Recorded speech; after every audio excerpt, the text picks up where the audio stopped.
Good evening. My name is Suhail Khan, and I think I'm the skunk of the garden party today. I'm the one Republican conservative that was asked to speak today. That's okay. I'll take it. No, but I really want to thank all of you for coming out this evening. This is a very important issue of organizing, making your voice heard politically, regardless of what party you choose to register and participate in. My passion in my career, going back to when I first registered to vote over 27 years ago, was that people participate, that they get involved in their democracy, that they make their voices heard. So I'm just grateful that all of you, as Farhan said earlier in his introduction, with so many other competing programs and other things that we have in our community that compete for our time and our attention and our money, that you're choosing to spend your time with ISPU, with all of us, to really look forward to organize our community, not only as was said by Tamim for 16, but beyond. I have a very brief amount of time, and so as the expression goes, I'm going to try and put 15 pounds of sugar in a 10-pound bag. So I'll move really quickly, and maybe afterwards, if there's questions and answers, you can come up to me afterwards, and I'd be happy to discuss some of the issues that I'll touch upon very briefly. But I was asked to touch upon where the current Republican Party is, particularly vis-a-vis the 2016 elections, and to draw upon a little bit of my experience for working on campaigns going back to 1988, and then maybe discuss kind of where we're going, where the Muslim American community can continue to participate, and where we can be successful on either side of the aisle. The GOP, as you might know, is often referred to as the Reagan Party of Reagan. That's a shift. The party originally, of course, was prominently led by President Lincoln, who was elected just mid-19th century, and with the idea of being the Freedom Party. As Professor Marshall Gans described, both sides of the aisle are striving for freedom, but there are vast differences when it comes to the means of how we achieve those freedoms. Lincoln was one who really wanted to first, of course, preserve the Union, preserve the constitutional framework that our founders put pen to paper just over 200 years ago, and that, of course, was at a cost of very bloody civil war. And then, but one of the benefits, if I could use that term, from the Civil War, of course, was the Emancipation Proclamation, and then the ratification of the civil rights of the amendment to the Constitution abolishing slavery. And that really was the cornerstone of the Republican Party. And for that reason, for over 100 years, you had African Americans primarily voting Republican. And the parties were very much sorted by, well into the 20th century, by family, by one of history. And it wasn't until Reagan that got sorted out, that people in the South started voting Republican. They had voted Democrat because they remembered Lincoln being mean to them back in the 1860s, and they finally let go of that in the 80s and began to vote on their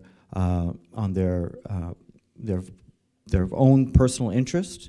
And the modern and various communities, Catholics who had voted Democratic, began to vote Republican. And of course, in the 80s, there was the new concept of the Reagan Democrat. Labor unions began, many members from labor unions began to vote Republican in significant numbers.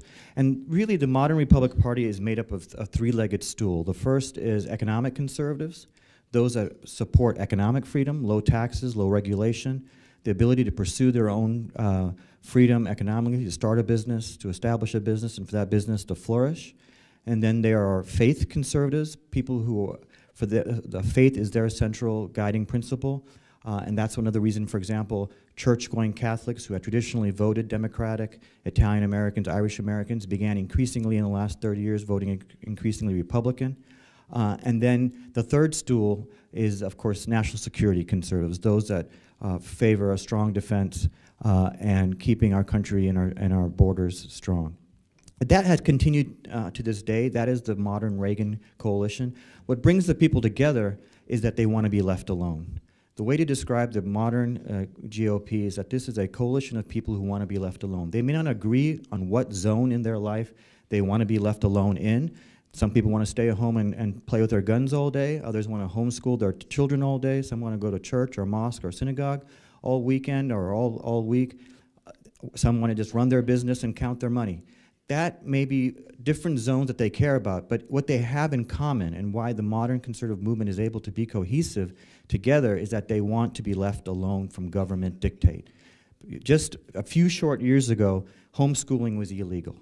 Teachers' unions had pushed to make homeschooling illegal. Now, in most states, it is legal. People, particularly faith communities, are able to teach their kids at home according to the way they want. Charter schools are now very much encouraged. And you see that there are ways that people have been able to bring freedom into their lives, into the zone that is important to them, whether it's faith, their personal economies, business, or in other ways that they are looking to use their property, et cetera, in the way that they want to by their own dictates of their own conscience. So that is the modern coalition. Looking towards 2016, that very much is what we're going forward. We've had setbacks when we have strayed from those principles of individual liberty, from constitutional protected freedoms, is where we have seen setbacks from the Republican Party, where they have lost elections. For example, 2006, where the GOP lost the House and Senate. And I remember Time Magazine had a cover story, the endangered party with the Republican elephant. And time again, it's been interesting that the liberal media often will say the Republican Party is dead, or it's becoming extinct, or it's become a regional party. And then, of course, we always prove them wrong. And part of it is because of what Professor Gans described, that community organizing that then candidate Obama used to beat the then person in power. Well, first to get the nomination, to beat the presumptive nominee Hillary, and then to go ahead and beat McCain in the general, was the same principles that now community activists on the conservative side have used to go after the persons and those in power, and that happens to be the sitting president of the United States. And so while we thought we would be extinct in 2008, and I remember those meetings when we met conservative leaders, national leaders, and then in 2010 we won back the House, 2014 we won back the Senate, and the map that I've put on the tables and you see up on the board here just gives you a quick snapshot of where the country is right now, where you have the majority of governors Republican, the majority of states are in both Republican and state legislator, the governors and the state legislators are Republican, and then you have a handful of blue states that are controlled exclusively by Democrats, my home state of California being one of them. And then you have several states that either have Democratic governors and Republican legislatures, or Democratic governors and Republican governors and Democratic legislatures. And so all in all told, you have about 149 million people living under exclusively Republican control, about 50 million people living under exclusively Democratic control, and another 140 and change living under mixed control. And that's where the real change, I'm getting the hook here, that's where the real change is happening, because I know, he's taking my time. yeah, well, what's happening is that states like California are going the way of Greece, and states like Texas are going the way of Singapore. More people are moving into the red states because that's where the jobs are, and that's where the economy is changing for the positive. I'll wrap up just by saying we have an exciting bench of candidates that are running. The top three, of course, are Rubio, Rand Paul, and Jeb Bush.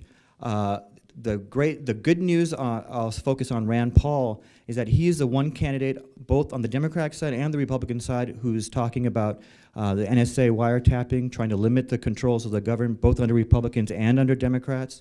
He's the only candidate who's talking about the killing of Americans without any trial that unfortunately has occurred under this president. And he's also wanting to reform the drug laws to restore the vote to those who have been convicted of felonies. And so he's really pushing not only the GOP, but the national conversation on issues of importance. He's also the only person bringing new people, independents, young people, minorities to the GOP. And so we're going to have an exciting caucus in Iowa, and then primaries in New Hampshire, South Carolina, Nevada, and in other states. Muslims have to get involved. Just as you don't believe the stereotypes about Muslims in the media, don't believe the stereotypes about conservatives that you read in the media about how just because you might hear of bigoted statements of a few, that they represent the majority of conservatives. They don't. Having been in the party for nearly 30 years, I can tell you that the party is welcoming of people. I've been welcomed. I've been voted and elected, beating other conservatives, including by Tea Party activists. You have to be at the table in order to participate. And I can tell you, it'll make all the difference. Whether you're a Democrat, Republican, or Independent, get involved, vote, and we'll continue to make a difference, inshallah. Assalamu alaikum.